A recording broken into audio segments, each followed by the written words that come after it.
In today's video, I'm going to teach you how to separate audio from video in DaVinci Resolve. If you've ever imported a video clip into your timeline and realized you only want to move the audio, delete it, or edit it separately from the video, this is a very useful skill to know. By default, DaVinci Resolve often keeps the video and audio linked together, which means when you click one, the other is selected too.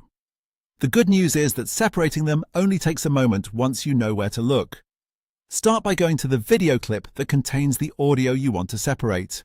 Make sure you're looking at the clip in your timeline, because this is where you'll be able to adjust how the audio and video behave together. Once you find the correct clip, click on it so it becomes selected. This tells DaVinci Resolve that this is the item you want to work with. After that, right-click on the selected clip to open the context menu. This menu gives you a list of editing options related to that clip. In the list, look for the option called Link Clips. This is the setting that controls whether the audio and video stay attached to each other during editing. If Link Clips is checked, that means the audio and video are currently linked together. In other words, selecting one will also affect the other. To separate them, simply click on Link Clips to remove the check mark. Once it is unchecked, the clips are no longer linked. At that point, the audio and video are separated and you can work with them independently. This can be especially helpful if you want to delete the audio while keeping the video, move the sound to a different place, or make more precise edits without affecting the visual part of the clip.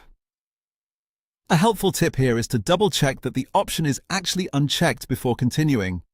If the clips still seem to move together, click away, then try selecting the audio or video again to confirm they now behave independently.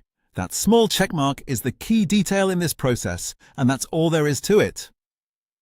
Once you know how to turn off link clips, separating audio from video in DaVinci Resolve becomes a quick and simple part of your editing workflow.